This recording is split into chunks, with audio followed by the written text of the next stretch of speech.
সকলেই ঘরে অবস্থান করছো এবং সুস্থ আছো। আমি আল্লাহর রহমতে অনেক ভালো আছি। আজকে আমরা অনলাইন ক্লাসে নবম দশম শ্রেণীর পঞ্চম অধ্যায় নিয়ে আলোচনা করব। তো নবম দশম শ্রেণীর ছাত্রছাত্রীরা তোমাদের সকলকে শুভেচ্ছা জানাই এবং স্বাগতম জানাই আজকের ক্লাসে। সকলে বই খাতা নিয়ে রেডি হও, পঞ্চম অধ্যায়টি খোলো এবং আমরা আজকে পাঠের জন্য প্রস্তুতি নিই। তো সকলে রেডি থাকো। আজকের অধ্যায় পঞ্চম অধ্যায় নবম ও দশম শ্রেণী। চ্যাপ্টারের নাম হচ্ছে দেখতে হলে আলো চাই। প্রিয় শিক্ষার্থী, আমরা জানি আমাদের চোখে কোনো একটি বস্তু তখনই আমরা দেখতে পাই যখন বস্তুটির উপরে আলো পড়ে এবং সেই বস্তুটির আলো আমাদের চোখে এসে পড়ে, তখন আমরা সেই বস্তুটিকে দেখতে পাই। তো আজকে আমাদের অধ্যায়ে অনেকগুলো টপিকস আছে, যার ভিতরে আমরা মাত্র দুটি টপিকস নিয়ে আলোচনা করব। প্রথম টপিকসটি আছে দর্পণের ব্যবহার, আর 2 নম্বরটি আছে আলোর প্রতিসরণ। দর্পণের ব্যবহার বলতে আমাদের দৈনন্দিন জীবনে দর্পণের ব্যবহার প্রচুর পরিমাণে আছে, যার ভিতরে মাত্র 2টি জিনিসকে আমাদের বইতে খুব বেশি ফলো করা হয়েছে। আর এই 2টি জিনিসে আজকে আমরা আলোচনা করব। একটি হচ্ছে, প্রথমটি হচ্ছে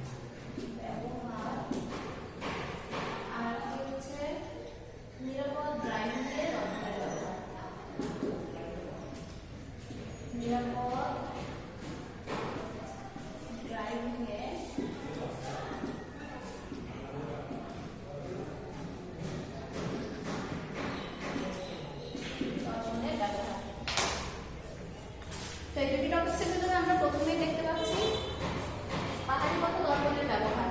পাহাড়ি পথ সাধারণত আমরা সকলেই জানি খুবই আঁকাবাঁকা হয়, এবং কিছু কিছু পথ আছে যেগুলো একেবারে 90 ডিগ্রি অ্যাঙ্গেলেও বেঁকে যায়।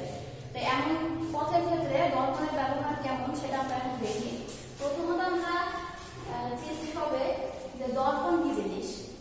দর্পণ আসলে একটি কাঁচের টুকরা, যে কাঁচের টুকরাতে সাধারণত কাঁচ দিয়ে আমরা কাঁচের সামনে এবং পিছনে যা আছে সেগুলো খুব স্পষ্টভাবে দেখতে পারি, কিন্তু মূলত দর্পণের ক্ষেত্রে এটা হয় না। দর্পণের ক্ষেত্রে শুধুমাত্র সামনে দাঁড়িয়ে একটি প্রতিবিম্ব দেখা যায়, যা পিছনে গিয়ে সেটা দেখা সম্ভব হয় না।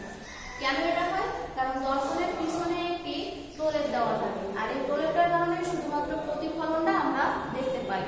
যেমন যদি ধরি এখানে একটি দর্পণ আছে আর সামনে একটি মানুষ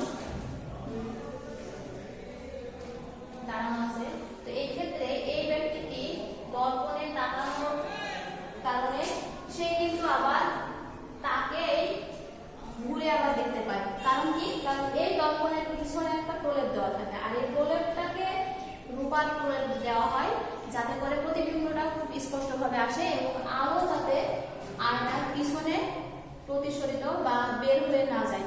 এই কারণে এখানে একটি রূপার প্রলেপ দেওয়া হয়। তো এই রূপার প্রলেপকে বলা হয় পাড়া লাগানো। এই যে প্রলেপটা দেওয়া হয় এটাকে বলা হয় পাড়া লাগানো। তো এই ব্যক্তি যখন আয়নার দিকে তাকায় তখন অবশ্যই তারই একটি হুবহু প্রতিবিম্ব তার চোখে পড়ে। কারণ কি? এই ব্যক্তির উপরে যে আলো পড়ে সেই আলোটি আয়নাতে যেয়ে পড়ে, আর আয়নার থেকে সেটা প্রতিফলিত হয়ে ওই ব্যক্তির চোখে আবার ফিরে আসে। তো আয়না মূলত এইভাবে আয়নার একটি কাজ হয়। আর তাছাড়া আয়নাতে অন্যান্য কাঁচের মতো এটি কিন্তু আলো প্রতিসরিত হয় না। এই ক্ষেত্রে আমাদের বুঝতে হবে আয়না 2 ধরনের। আয়না বা দর্পণ, যেটাকে বইয়ের ভাষায় বলা হয় দর্পণ, এই দর্পণ হচ্ছে 2 ধরনের। একটা হচ্ছে সমতল আর একটা হচ্ছে গলীয়। গলীয় দর্পণে আবার 2 রকম। গলীয় দর্পণের মধ্যে একটি হচ্ছে উত্তল দর্পণ আর একটি হচ্ছে অবতল দর্পণ। তো আমরা আগে দর্পণের ডিটেইলসটা জানার পর আমাদের মূল পাঠে এসে বিস্তারিত আলোচনা করব। তো প্রথমে আমরা জানতে হবে কি দর্পণ কয় ধরনের। দর্পণ মূলত 2 ধরনের। একটি হচ্ছে সমতল দর্পণ, সমতল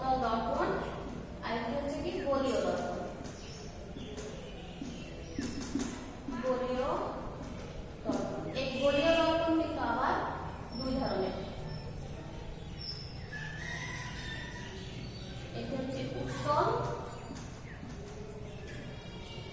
আরেকটি হচ্ছে অবতল। তো উত্তল দর্পণ কেমন হয়? উত্তল দর্পণ সাধারণত আমাদের যদি হাতকে আমরা তুলনা করি, তাহলে হাতকে তুলনা করে আমরা দেখতে পাই উত্তল মানে এই দিকটা যেমন উঁচু, এই ক্ষেত্রে আমাদের এই পাশটাকে বলা হয় উত্তল, আর এই দিকটা যেমন ঢালু এটাকে বলা হয় অবতল। তো আমরা চিত্রের মাধ্যমে দেখি। উত্তলের ক্ষেত্রে আমাদের ছবিটি হবে, আয়নাটি হবে এমন, যার পিছনের দিকে বা ভিতরের দিকে থাকবে পালা লাগানো, অর্থাৎ রূপা বলে দেওয়া থাকবে। আর অবতলের ক্ষেত্রে হবে আয়নার পিছনের দিকে পালা লাগানো, সামনের দিকে পালা লাগানো, এই পাশটা হচ্ছে আয়না বা দর্পণ। উত্তলের ক্ষেত্রে হবে কি, এই দিকটা হবে আয়না আর এই দিকটা হবে পালা লাগানো বা রূপা বলে দেওয়া। তো প্রিয় শিক্ষার্থী, আমরা এখন দর্পণ সম্পর্কিত যাবতীয় তথ্য শিখলাম। দর্পণ কত রকম তাও আমরা জানলাম। আর দর্পণ সাধারণত আমাদের দৈনন্দিন জীবনে কি হিসেবে পরিচিত সেটাও জানলাম। দর্পণ সাধারণত আমাদের দৈনন্দিন জীবনে আয়না বা মিরর হিসেবে পরিচিত, এই প্রকারভেদে আমরা জানলাম। এখন দর্পণের কিছু ব্যবহার আমরা দেখি। তো প্রথম ব্যবহারটি আমাদের বইতে যেগুলো আছে, যে দুইটা ব্যবহার খুব বেশিভাবে ফলো আপ করা হয়েছে বা ফোকাস করা হয়েছে, সেই দুটির মধ্যে একটি হচ্ছে পাহাড়ি পথে দর্পণের ব্যবহার। প্রথমত পাহাড়ি পথে দর্পণ কেন লাগে? পাহাড়ি পথে যদি ড্রাইভিং করতে হয় তাহলে অবশ্যই দর্পণের ব্যবহারটা খুবই জরুরি হয়। তবে এই ক্ষেত্রে যারা পাহাড়ি পথে ড্রাইভিং করেছো তারা খুব বেশি বুঝতে পারবে যে আয়নার ব্যবহার, দর্পণের ব্যবহার কতটা বেশি গুরুত্বপূর্ণ। তো পাহাড়ি পথ যেহেতু আঁকা বাঁকা হয়, তো সেই ক্ষেত্রে কিছু কিছু পথ আছে যেগুলো একেবারে 90 ডিগ্রি অ্যাঙ্গেলে বেঁকেও যায়। যেমন কিছু পথ হয় ঠিক এমন, যেগুলো 90 ডিগ্রি অ্যাঙ্গেলে বেঁকে যায়। যদি এখানে পাহাড় থাকে তাহলে এইটাতে যদি কোনো একটা গাড়ি থাকে অথবা এই দিক থেকে একটা গাড়ি আসে, তাহলে এই গাড়ির পক্ষে সম্ভব না এই পাহাড়কে ভেদ করে এদিকে দেখা, কারণ এটি একটি অদৃশ্য জায়গা। ঠিক একইভাবে এই গাড়ির ক্ষেত্রেও কিন্তু সম্ভব নয় এই পাশে কোনো গাড়ি আছে কিনা সেটা দেখা। তো ঠিক এই সমস্যাটা সমাধানের জন্য এই জায়গাতে একটি দর্পণ স্থাপন করা হয়। তো এই দর্পণটি কেন স্থাপন করা হয়? শুধুমাত্র যাতে অ্যাক্সিডেন্টের ঝুঁকি কমানো যায় বা এই ড্রাইভিং এর ক্ষেত্রে কোনো রকম সমস্যা সৃষ্টি না হয়, এই কারণে কিন্তু এই আয়নাটা সেট করা হয় ঠিক এই পথে। কেন করা হয়? যদি এই গাড়িটি আয়নার দিকে তাকায় তাহলে এখানে এই এসে আলো পড়বে, ফলে কি হবে, এই ব্যক্তি যে ড্রাইভিং এদিকে চালায় তার চোখ আয়নাতে গেলে সে নিশ্চয়ই বুঝতে পারবে যে সামনে অবশ্যই একটি গাড়ি আছে। আবার যখন এই ব্যক্তি আয়নাতে তাকাবে তখন অবশ্যই সে দেখতে পাবে যে এখান থেকে একটা গাড়ি সামনের দিকে যাচ্ছে। তো এরা এই ক্ষেত্রে কি হবে, এই ক্ষেত্রে এরা অবশ্যই নিরাপদভাবে এই বাঁকটিকে অতিক্রম করতে পারবে। তাহলে আমরা বুঝতে পারছি যে পাহাড়ি রাস্তার ক্ষেত্রে আয়নাটা কত বেশি গুরুত্বপূর্ণ। যদি একটু এদিক ওদিক হয়, আয়না ছাড়াই যদি কেউ ড্রাইভিং করে তাহলে তাকে অবশ্যই খুবই স্লো মোশনে গাড়ির ওই বাঁকটি পার করতে হবে। তো আর যদি স্লো মোশনে পার নাও করে তাহলে কি হবে, একেবারে পাহাড় থেকে নিচে পড়বে, যার ফলাফল মৃত্যু। তো সেই ক্ষেত্রে আমরা অবশ্যই বুঝতে পারছি পাহাড়ি ক্ষেত্রে আয়নার গুরুত্ব কত বেশি, এবং যারা ড্রাইভিং করেছে তারা আরো বেশি এর গুরুত্বটা বুঝতে পারবে। এর পরের ব্যবহারটি আছে কি, নিরাপদ ড্রাইভিং এর ক্ষেত্রে দর্পণ। তো প্রিয় শিক্ষার্থী, আমরা সকলেই গাড়িতে উঠি, অনেকেই গাড়িতে চলাচল করি, অনেকে গাড়ি চালায়ও। তো সকলেই আমরা জানি যে ড্রাইভারের সামনে, অর্থাৎ ড্রাইভারের সামনে কাছে সামনের যে দেয়ালটা থাকে ঠিক সেই জায়গাতে মাঝখানে একটা ভিউ মিরর থাকে, যেটা আমাদের গাড়ির একেবারে পিছনের অংশ দেখতে সাহায্য করে। আরো দুইটা মিরর থাকে, দুইটা দর্পণ থাকে, যে দুটো হচ্ছে ড্রাইভারের সিটের পাশাপাশি যে দরজা থাকে ওই দরজার সঙ্গে একটা বাইরে থাকে, আর একটা থাকে কি ড্রাইভারের সিটের পাশে আর একটা ডান দিকে আরেকটা মিরর থাকে। তো এই দুটাকে বলা হয় সাইড ভিউ মিরর। এই সাইড ভিউ মিররের সাহায্যে ড্রাইভার কি বুঝতে পারে যে গাড়ির চারপাশের পজিশন কেমন আছে, আশেপাশে কত দূর পর্যন্ত কোনো গাড়ি আসছে কিনা বা কোনো রকম সমস্যা বাধা সৃষ্টি হবে কিনা এগুলো দেখতে সক্ষম হয়। তো এই ক্ষেত্রে নিরাপদ ড্রাইভিং এর ক্ষেত্রে দর্পণ অবশ্যই গুরুত্বপূর্ণ, কেননা যখন ড্রাইভার কোনো একটি গাড়িকে ড্রাইভ করে তখন ওই ড্রাইভারের ক্ষেত্রে কিন্তু সম্ভব হয় না যে পিছনে ঘুরে বা 90 ডিগ্রি অ্যাঙ্গেলে সাইডে ঘুরে সে দেখবে যে আমার গাড়ির আশেপাশে কি ঘটছে।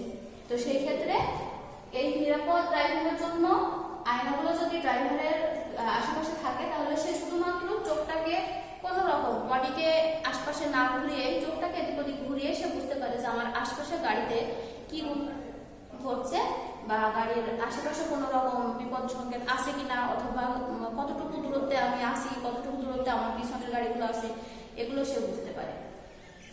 তো প্রিয় শিক্ষার্থী, আমরা দর্পণের ব্যবহার সম্পর্কে আশা করি বুঝতে পেরেছি। এখন আমরা আসবো আলো প্রতিসরণ সম্পর্কে। মূলত প্রতিসরণ সম্পর্কে আমরা ক্লাস 8-এও দেখেছি এবং ক্লাস 8-এও কিছুটা ধারণা নিয়েছি। প্রতিসরণ সম্পর্কে বলা যায় আলোর প্রতিসরণ বলতে বোঝায় কি, যে আলোর প্রতিসরণ মানে সরে যাওয়াকে বোঝায়। আলো যে গতিতে চলে, যে সরলরেখায় চলে বা যে পথে চলে সেই পথ থেকে কিছুটা সরে যাওয়াকেই বলা হয় আলোর প্রতিসরণ। তো আমরা এটা একটি পরীক্ষার মাধ্যমে দেখতে পারি, ছোট একটি পরীক্ষার মাধ্যমে। উদাহরণস্বরূপ বলা যায় যে এইটা একটি কলম আর একটি পানি আছে। তো সবসময় আলো কিন্তু স্বচ্ছ মাধ্যমের ভিতর দিয়ে চলাচল করে।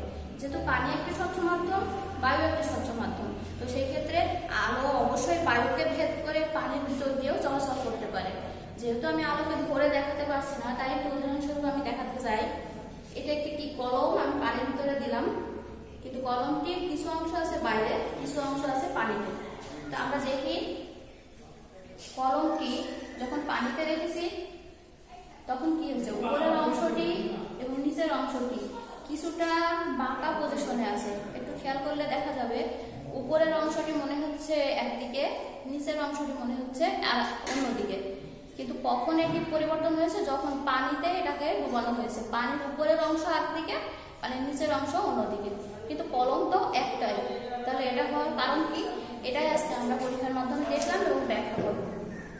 প্রথমত আমরা প্রতিসরণ বলতে বুঝি আলোক রশ্মি যখন এক স্বচ্ছ মাধ্যম থেকে অন্য স্বচ্ছ মাধ্যমে তির্যকভাবে পড়ে। এটা আমরা লিখি, তোমরা সবটা নোট করে নাও। আলোক প্রতিসরণ কি?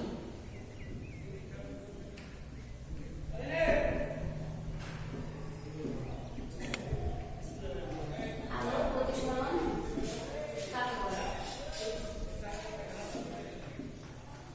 আলোক রশ্মি যখন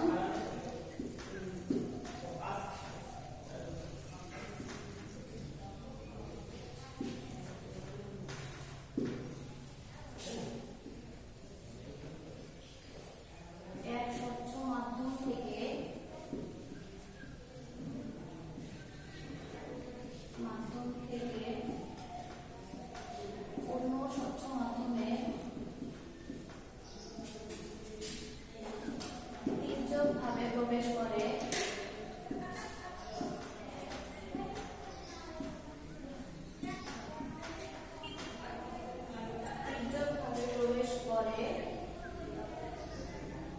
তখন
পানিতে প্রবেশ করে তখন কি হয়, যে পথে সে যাচ্ছিল, যে গতিতে যাচ্ছিল তার সেই পথটি কি হচ্ছে, একটু পরিবর্তিত হয়েছে।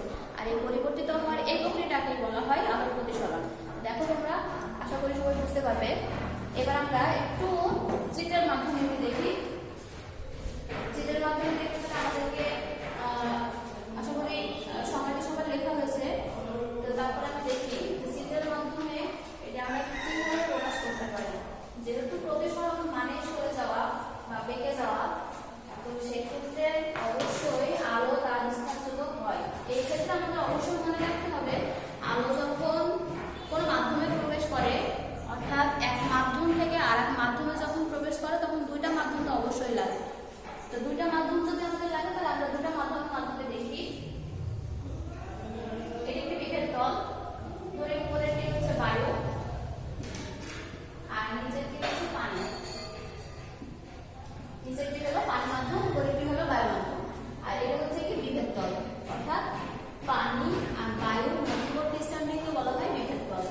এখন এটাতে একটি অভিলম্ব আঁকি। অভিলম্ব আঁকার ফলে আলোক রশ্মি যখন বায়ু মাধ্যম থেকে তীর্যকভাবে পানিতে প্রবেশ করে, তখন এর গতিপথ হওয়া দরকার ছিল কেমন? অবশ্যই এ কিন্তু এই সোজা আসতে বাধ্য ছিল, কিন্তু যেহেতু এ মাধ্যম পরিবর্তন করে, আলোটি যেহেতু মাধ্যম পরিবর্তন করেছে, তাই সে কিন্তু এই সোজা না এসে একটু বেঁকে যাবে, একটু বেঁকে যায়। কেন বেঁকে যায়? কারণ একটু আগে আমরা বলেছি যে বায়ু মাধ্যম থেকে যখন পানি মাধ্যমে, পরীক্ষার মাধ্যমে দেখলাম, বায়ু মাধ্যম থেকে যখন পানি মাধ্যমে আলোক রশ্মি প্রবেশ করেছে, তখন কি হয়েছে, এটি কিছুটা বেঁকে গেছে, ঠিক সরলরেখাতে সে আর যায়নি। এর একটি কারণ হচ্ছে, পরীক্ষাতে এমন প্রশ্ন হতে পারে যে আলোক রশ্মি, আলোক প্রতিসরণের সময় আলোক রশ্মি এক মাধ্যম থেকে অন্য মাধ্যমে যাওয়ার সময় কেন এর পথ বাঁকা হয় বা কেন এটি প্রতিসরণ ঘটে। তো এটার উত্তর হচ্ছে এভাবে যে আলোক রশ্মি যখন হালকা মাধ্যম থেকে ঘন মাধ্যমে প্রবেশ করে, আমরা নিশ্চয়ই বুঝতে পারছি বায়ু হালকা এবং পানি ঘন একটি মাধ্যম। তো আলোক রশ্মি যখন হালকা মাধ্যম থেকে ঘন মাধ্যমে প্রবেশ করে, তখন এর গতিপথ কিছুটা বাধাপ্রাপ্ত হয়। আর এই বাধাপ্রাপ্ত হওয়ার কারণে আলোক রশ্মি কিন্তু সোজা পথে না গিয়ে অভিলম্বের দিকে সরে আসে, অর্থাৎ অভিলম্বের দিকে সরে আসতে বাধ্য হয়। কেন বাধ্য হয়? কারণ তার আলোক রশ্মি আপতিত হওয়ার জায়গাটি ছিল হালকা মাধ্যম, আর যখন সে প্রতিসরিত হয়েছে সেই জায়গাটি ছিল ঘন মাধ্যম। তো হালকা মাধ্যমে সে যে গতিতে আসছিল, ঘন মাধ্যমে কিন্তু সে বাধাপ্রাপ্ত হয়, ফলে কি হয়, এটা অভিলম্বের দিকে সরে আসে। এখানে এটি হচ্ছে কি অভিলম্ব, অভিলম্ব আপতিত রশ্মি, আপতিত রশ্মি, প্রতিসরিত রশ্মি।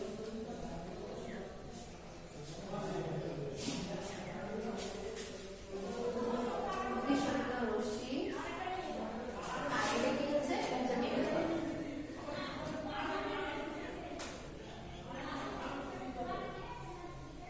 বিভেদ তল। তাহলে আমরা জানি যেহেতু আপতিত রশ্মি যে পথে যায়, প্রতিসরিত রশ্মি তার থেকে একটু বাঁকা হয়ে অভিলম্বের দিকে সরে আসে, তাহলে আমরা নিশ্চিত যে অভিলম্বের সঙ্গে আপতিত রশ্মি যে কোণ উৎপন্ন করে, প্রতিসরিত রশ্মি কিন্তু তার থেকে অবশ্যই ছোট হবে। কারণ আমরা নিশ্চিত বুঝতে পারলাম যে আপতিত রশ্মি যে পথে যায়, প্রতিসরিত রশ্মি কিন্তু সেই পথে বের হয় না।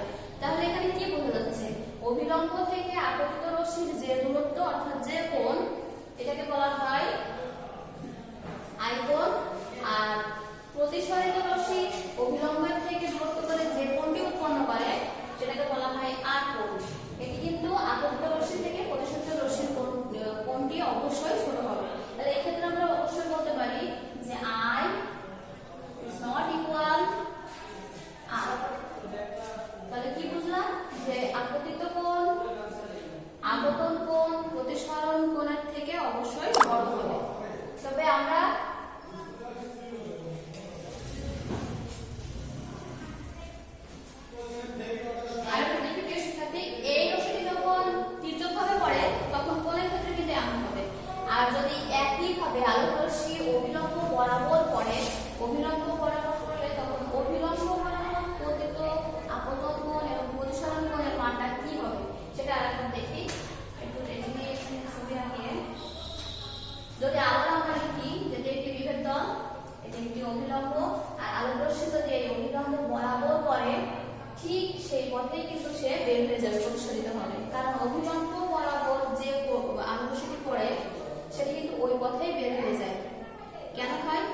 এবং এর কোণের মান কত হয় সেটা আমরা জানবো।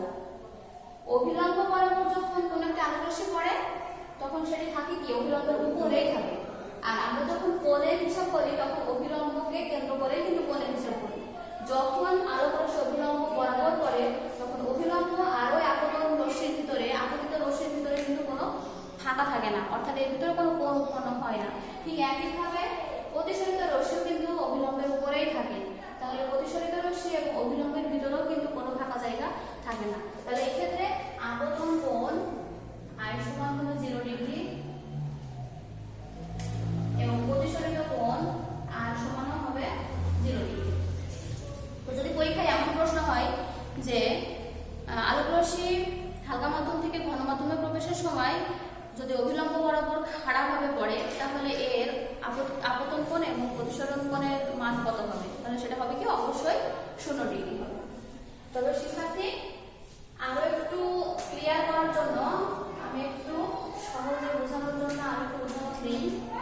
আমাদের অবশ্যই বুঝতে হবে আলোক রশ্মি হালকা মাধ্যম থেকে ঘন মাধ্যমে গেলে কোণটি অভিলম্বের দিকে সরে আসে, অভিলম্বের দিকে সরে আসে। যদি একইভাবে ঘন মাধ্যম থেকে হালকা মাধ্যমে যায় আলোক রশ্মি তাহলে কোন দিকে যাবে? এখন থেকে আমরা আলোক রশ্মি যদি পানি থেকে কাঁচ মাধ্যমে প্রবেশ করে এবং সেটি যদি তির্যকভাবে যায় পানি থেকে, না এটা হলো না, আমরা একই রকম হয়ে যাচ্ছে দুটো উদাহরণ আমাদের বলি। কাঁচ থেকে যদি পানিটা আসে, কাঁচ মাধ্যম থেকে যদি পানিটা আসে অর্থাৎ এই দুইটার ভিতরে কোনটি হালকা মাধ্যম?